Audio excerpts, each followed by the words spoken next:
Light of frequency 1.5 times the threshold frequency is incident on a photosensitive material.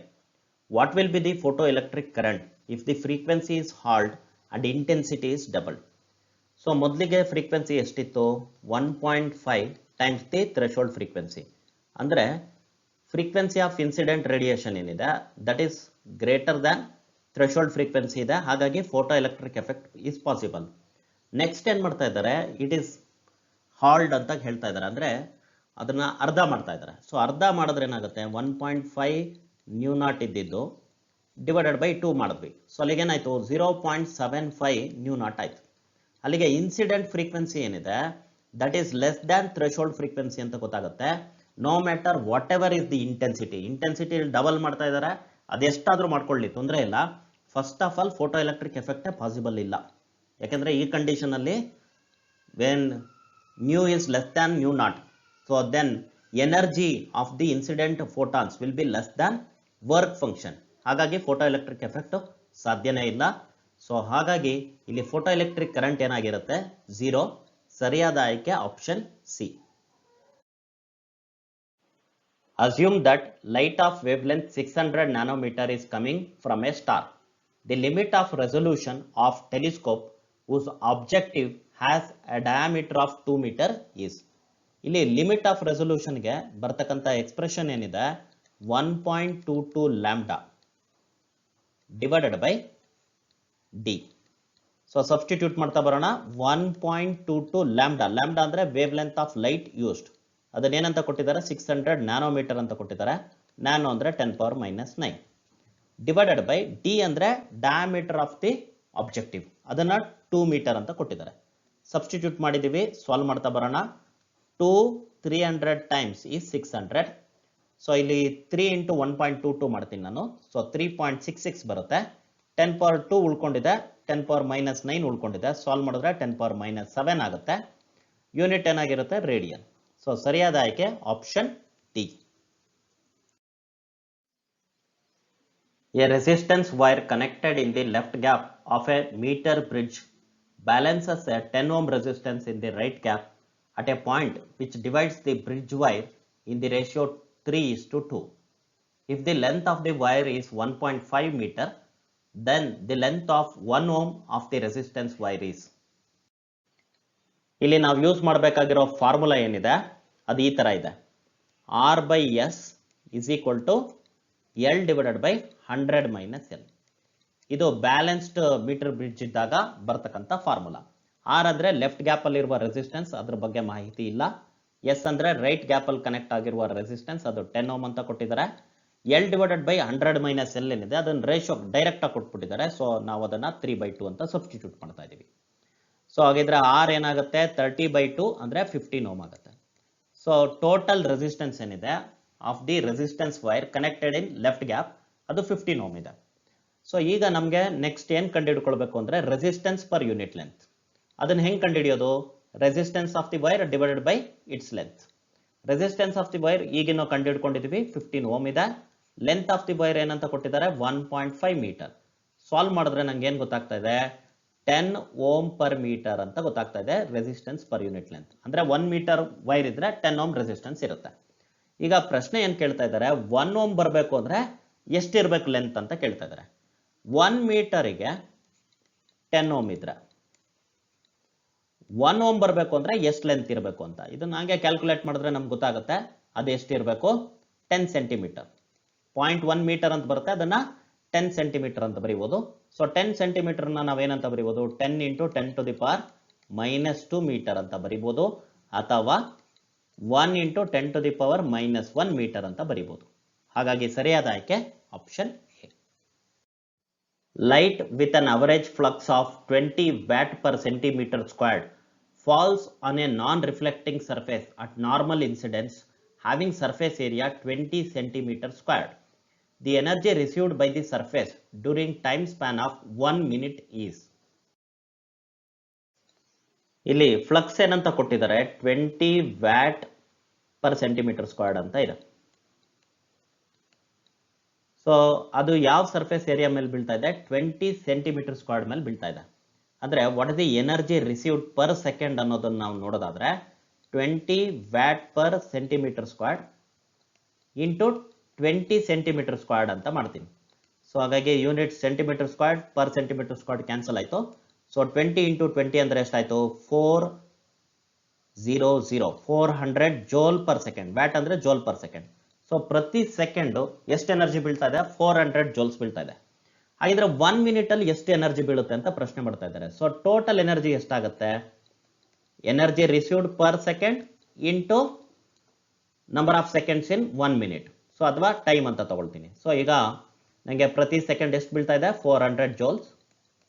ಮತ್ತು ಎಷ್ಟು seconds ತನಕ ನಾನು weight ಮಾಡ್ತಾ ಇದ್ದೀನಿ? 60 ಸೆಕೆಂಡ್ಸ್. ಸೊ ಸಾಲ್ವ್ ಮಾಡ್ತಾ ಬರೋಣ. ಸೆಕೆಂಡ್ಸ್ ಕ್ಯಾನ್ಸಲ್ ಆಗಿದೆ. ಸೊ 4 ಇಂಟು 6 ಅಂದರೆ 24 ಇಂಟು 10 ಪವರ್ 3 ಅಂತ ಗೊತ್ತಾಗ್ತಾ ಇದೆ. So answer is 24 into 10 power 3 joules. Correct option is option B. A ray is incident at an angle of incidence I on one surface of a small angle prism with angle of prism A and emerges normally from the opposite surface. If the refractive index of the material of the prism is mu, then the angle of incidence is nearly equal to. ಮಾಹಿತಿ ಏನಂತ ಇದೆ? ಒಂದು thin prism ಇದೆ, ಅದರ angle ಏನಿದೆ A ಅಂತ ಕೊಡ್ತಾ ಇದ್ದಾರೆ. ಆಂಗಲ್ ಆಫ್ ಇನ್ಸಿಡೆನ್ಸ್ ಐ ಇಂದ ಒಂದು ಇನ್ಸಿಡೆಂಟ್ ರೇ ಬರ್ತಾ ಇದೆ ಅಲ್ಲಿಗೆ. ಸೊ ಅದು ಅದರ್ ಸರ್ಫೇಸ್ ಮುಖಾಂತರ ನಾರ್ಮಲ್ ಆಗಿ ಹೋಗ್ತಾ ಇದೆ ಅಂತ ಮಾಹಿತಿ ಕೊಡ್ತಾ ಇದ್ದಾರೆ. ಸೊ ಡಯಾಗ್ರಾಮ್ ನೋಡಿದ್ರೆ ಗೊತ್ತಾಗ್ತಾ ಇದೆ. Angle of incidence at one surface is I. So ಅದೇನಾಗ್ತಾ ಇದೆ? ಡಿವಿಯೇಷನ್ ಹಾಕೊಂಡು ನೆಕ್ಸ್ಟ್ ಏನಿದೆ ನಾರ್ಮಲ್ ಆಗಿ ಹೋಗ್ತಾ ಇದೆ ಇನ್ನೊಂದು ಸರ್ಫೇಸ್. ಅಲ್ಲಿ ನೀವೇನು ತಿಳ್ಕೊಳ್ಬೇಕು? ಆಂಗಲ್ ಆಫ್ ಇನ್ಸಿಡೆನ್ಸ್ ಏನಿದೆ ಅದನ್ನು ನಾವು R2 ಅಂತ ಕರಿತೀವಿ, ಅದು 0 ಡಿಗ್ರಿ ಆಯಿತು. ಮತ್ತು ಆಂಗಲ್ ಆಫ್ ಎಮರ್ಜೆನ್ಸ್ ಏನಿದೆ ಅದನ್ನು I2 ಅಂತ ಯೂಶಲಿ ಕರಿತೀವಿ, ಅದು ಕೂಡ 0 ಡಿಗ್ರಿ ಇರುತ್ತೆ. ಸೊ ಈಗ ಆಂಗಲ್ ಆಫ್ ಇನ್ಸಿಡೆನ್ಸ್ ಫಸ್ಟ್ ಇಂಟರ್ಫೇಸಲ್ಲಿ ಐ ಇದ್ದರೆ ನಾನು ಅದು ಆಂಗಲ್ ಆಫ್ ರಿಫ್ರಾಕ್ಷನ್ನ R ಅಂತ ತಗೊಳ್ತೀನಿ. ಸೊ ನಮಗೊಂದು ಮಾಹಿತಿ ಇದೆ. ಏನಂತ ಮಾಹಿತಿ ಇದೆ? A is equal to R1 plus R2 ಅಂತ ಒಂದು ಮಾಹಿತಿ ಇದೆ. So A is equal to R1 plus R2 ಅಂತ ಮಾಹಿತಿ ಇದೆ. So A is equal to R1 ನಮಗೂ R ಅಂತ ತೊಗೊಳ್ತಾ ಇದ್ದೀನಿ, R2 0 ಅಂತ ಗೊತ್ತಾಗಿದೆ. So A is equal to R ಆಯ್ತೀವಿ. ಸೊ ಈಗ ನೀವೇನು ಮಾಡ್ಬೋದು? ನಮಗೆ ಪ್ರಿಸಮ್ ಇಂದು ರಿಫ್ರಾಕ್ಟಿವ್ ಇಂಡೆಕ್ಸ್ ಏನಂತ ಕೊಟ್ಟಿದ್ದಾರೆ? ಮ್ಯೂ ಅಂತ ಕೊಟ್ಟಿದ್ದಾರೆ. ಸೊ ಈಗ ನಾನು ಅದಕ್ಕೆ ಫಾರ್ಮುಲಾ ಬರೆಯೋದಾದರೆ mu is equal to sine angle of incidence that is i divided by sine of angle of refraction, ಈ ಥರ ಬರ್ಕೊಳ್ಬೋದು. So sine angle of refraction ಏನಿದೆ ಅದು ಎ ಅಂತ ತೊಗೊಳ್ತೀನಿ. ಸೊ ಈ ಥರದೊಂದು ಮಾಹಿತಿ ಬರ್ತಾ ಇದೆ. Then the angle of incidence is nearly equal to ಅಂತ ಕೇಳ್ತಾ ಇದ್ದಾರೆ, ಹೌದಾ? ಸೊ ಹಾಗಿದ್ರೆ sine of angle of incidence ಏನಿದೆ that is equal to mu into sine a ಅಂತ ಆಗುತ್ತೆ. Mu into sine a. So ಇಲ್ಲಿ ಸ್ಮಾಲ್ ಆಂಗಲ್ಸ್ ಇರೋದ್ರಿಂದ ನಾನು ಅದನ್ನು ಐ ಅಂತ ತಗೊಳ್ಬೋದು. ಸೊ ಮ್ಯೂ ಇಂಟು ಸೈನ್ ಎನ ನಾನು ಎ ಅಂತ ತಗೊಳ್ಬೋದು. ಬಿಕಾಸ್ ಎಲ್ಲ ಆಂಗಲ್ಸು ಕಡಿಮೆ ಇರೋದ್ರಿಂದ ನಾನು ಈ ಥರದ ಒಂದು ಅಪ್ರಾಕ್ಸಿಮೇಷನ್ ಮಾಡ್ಬೋದು. ಸರಿಯಾದ ಆಯ್ಕೆ option B. A 40 microfarad capacitor is connected to a 200 volt 50 hertz AC supply. The RMS value of the current in the circuit is nearly. ಇಲ್ಲಿ ಏನು ಮಾಹಿತಿ ಇದೆ? ಒಂದು ಕೆಪಾಸಿಟರ್ ಇದೆ, ಅದರ ಕೆಪಾಸಿಟೆನ್ಸ್ 40 ಮೈಕ್ರೋಫ್ಯಾರಡ್. ಅದನ್ನು ಎ ಸಿ ಸೋರ್ಸಿಗೆ ಕನೆಕ್ಟ್ ಮಾಡ್ತಾ ಇದ್ದೀವಿ. 200 ವೋಲ್ಟ್ ಇದೆ, 50 ಹರ್ಟ್ಸ್ ಫ್ರೀಕ್ವೆನ್ಸಿ ಇದೆ. ಏನು ಕೇಳ್ತಾ ಇದ್ದಾರೆ? RMS value of current. ಮೊದಲಿಗೆ ನಮ್ಗೆ ಬೇಕಾಗಿರೋದೇನು? Capacitive reactance. ಅದಕ್ಕೆ ಎಕ್ಸ್ಪ್ರೆಷನ್ ಏನು? 1 ಡಿವೈಡೆಡ್ ಬೈ 2πfc. ಈಗ ಸಬ್ಸ್ಟಿಟ್ಯೂಟ್ ಮಾಡ್ತಾ ಬರೋಣ. 1 ಡಿವೈಡೆಡ್ ಬೈ 2π, 2 ಇಂಟು ಪೈ ಮಾಡಿದ್ರೆ 6.28 ಬರುತ್ತೆ. ಎಫ್ ಏನಂತ ಕೊಟ್ಟಿದ್ದಾರೆ? 50 ಅಂತ ಕೊಟ್ಟಿದ್ದಾರೆ. ಕೆಪಾಸಿಟೆನ್ಸ್ ಏನಂತ ಕೊಟ್ಟಿದ್ದಾರೆ? 40 ಮೈಕ್ರೋಫ್ಯಾರಡ್. ಹಂಗಾದ್ರೆ 40 ಇಂಟು 10 ಪವರ್ -6. ಸೊ ಇದನ್ನು ಮಲ್ಟಿಪ್ಲೈ ಮಾಡ್ತಾ ಏನು ಆನ್ಸರ್ ಬರುತ್ತೆ ನೋಡೋಣ. 1 ಡಿವೈಡೆಡ್ ಬೈ 6.28. ಸೊ 50 ಇಂಟು 40 ಅಂದರೆ ನಮಗೆ 2000 ಬರುತ್ತೆ. ಅದನ್ನು 2 ಅಂತ ತೊಗೊಳ್ತೀನಿ. 10 ಪವರ್ 3 ಉಳ್ಕೊಂಡಿದೆ, ಅದ್ರ ಜೊತೆಗೆ 10 ಪವರ್ -6 ಇದೆ. ಹಾಗಾಗಿ ಕೊನೆಗೆ ನಮಗೆ 10 ಪವರ್ -3 ಬರುತ್ತೆ. ಸೊ ಈಗ 10 ಪವರ್ -3 ಮೇಲೆ ಹೋದರೆ 1000 ಆಯಿತು.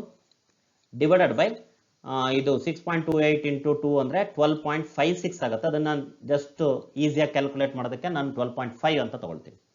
ಸೊ 12.5 8 ಟೈಮ್ ಏನಿದೆ ಅದು 100 ಆಗುತ್ತೆ. ಸೊ ಅಲ್ಲಿಗೆ 80 ಟೈಮ್ಸ್ ಮಾಡಿದ್ರೆ 1000 ಆಗುತ್ತೆ. ಸೊ ಅಲ್ಲಿಗೆ ನಮಗೆ ಕೆಪಾಸಿಟಿವ್ ರಿಯಾಕ್ಟೆನ್ಸ್ ಏನಂತ ಗೊತ್ತಾಗ್ತಾ ಇದೆ 80 ಅಂತ ಗೊತ್ತಾಗ್ತಾ ಇದೆ. So 80 ohm capacitive reactance is 80 ohm. So ಈಗ RMS ವ್ಯಾಲ್ಯೂ ಆಫ್ ಕರೆಂಟ್ಗೆ ಏನು formula, RMS value of voltage divided by capacitive reactance. So ಇಲ್ಲಿ 200 ವೋಲ್ಟ್ ಏನಿದೆ ಅದು RMS ವ್ಯಾಲ್ಯೂ ಆಫ್ ವೋಲ್ಟೇಜ್ 200 ಅಂತ ತಗೊಂಡೆ. XC ಏನಂತ ಕಂಡುಹಿಡ್ಕೊಂಡ್ವಿ 80 ಅಂತ. ಸೊ ಸಾಲ್ವ್ ಮಾಡ್ತಾ ಬಂದ್ರೆ 20/8 ಅಂತ ಇದೆ, ಅಥವಾ ಅದನ್ನ 10/4 ಅಂತ ಬರೀಬಹುದು. 10/4 ಆದ್ರೆ 2.5 ಆಂಪಿಯರ್. ಸೊ ಸರಿಯಾದ ಆಯ್ಕೆ option B. Dimensions of stress are. Stress ಅಂದ್ರೇನು, force per unit area. So ಫೋರ್ಸಿಗೆ ಏನು ಯೂನಿಟ್ ಬರುತ್ತೆ, kg metre per second square divided by area ಅಂದ್ರೆ ಏನು ಗೊತ್ತಿದೆ ನಮಗೆ, ಮೀಟರ್ ಸ್ಕ್ವೇರ್. ಇದನ್ನು ಸಾಲ್ವ್ ಮಾಡಿದ್ರೆ ನನಗೆ kg per metre per second square ಅಂತ ಬರುತ್ತೆ. ಇದು ಯಾವ್ದ್ರ ಜೊತೆ ಮ್ಯಾಚ್ ಆಗ್ತಾ ಇದೆ, m1 L to the power -1 T to the power -2 ಬರಬೇಕು. ಸೊ ಇದು ಯಾವ ಆಪ್ಷನ್ ಆಗಿದೆ, option C. The Brewster angle IB for an interface should be. So ನಮಗೆ ಇಂಟರ್ಫೇಸ್ ಅಲ್ಲಿ ಏನಾಗಿರುತ್ತೆ, ಯಾವಾಗಲೂ ray will be travelling from rarer medium to denser medium. ಈ condition ಅಲ್ಲಿ ನಮಗೆ ಬ್ರೂಸ್ಟರ್ ಆಂಗಲ್ ಸಿಗುತ್ತೆ. ಸೊ ಬ್ರೂಸ್ಟರ್ ಆಂಗಲ್ ಅಲ್ಲಿ ನಾವೇನ್ ಮಾಡ್ತೀವಿ, tan of the Brewster angle. So ಅದನ್ನ IB ಅಂತ ಕೊಟ್ಟಿದ್ದಾರೆ ಇಲ್ಲಿ. So tan of the Brewster angle is equal to the refractive index of the denser medium with respect to rarer medium ಆಗಿದೆ.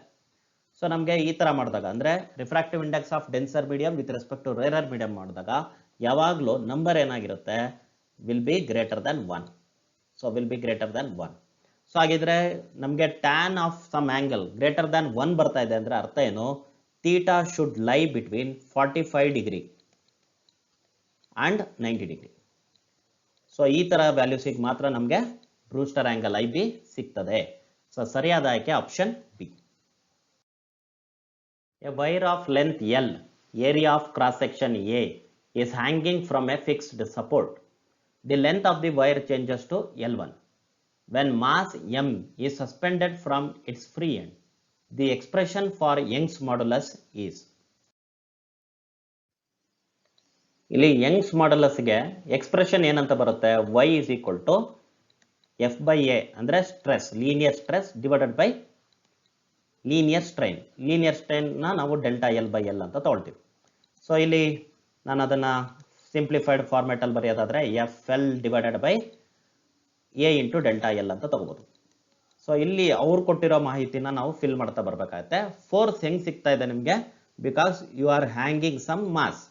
So ಹಾಗಾಗಿ ಅದರ weight will be the force, ಹಾಗಾಗಿ mg ತಗೊಂಡೆ. ಇದು ಒರಿಜಿನಲ್ ಲೆಂತ್, ಸ್ಮಾಲ್ ಎಲ್ ಏನ್ ಬರ್ದಿದ್ದೀನಿ ಅದು original length. ಇಲ್ಲಿ ಅವರು ಏನಂತ ಮಾಹಿತಿ ಕೊಟ್ಟಿದ್ದಾರೆ, capital L. So capital L ತಗೊಂಡೆ divided by area of the wire ನ A ಅಂತ ಕೊಟ್ಟಿದ್ದಾರೆ. ಸೊ A ಡೆಲ್ಟಾ ಎಲ್ ಅಂದ್ರೆ change in length. So L ಇದ್ದಿದ್ದು L1 ಆಗಿದೆ ಅಂದ್ರೆ ಲೆಂತ್ ಜಾಸ್ತಿ ಆಗಿರುತ್ತೆ. ಸೊ ಚೇಂಜ್ ಇನ್ ಲೆಂತ್ ಏನಾಯ್ತು, L1 - L ಆಯ್ತು. ಸೊ ಇದು ಯಂಗ್ಸ್ ಮಾಡ್ಯುಲಸ್ ಆಗಿದೆ. ಈ ತರದ್ದು ಆನ್ಸರ್ ನಮಗೆ ಆಪ್ಷನ್ ಸಿ ನಲ್ಲಿ ಸಿಗ್ತಾ ಇದೆ. Option C is the right choice.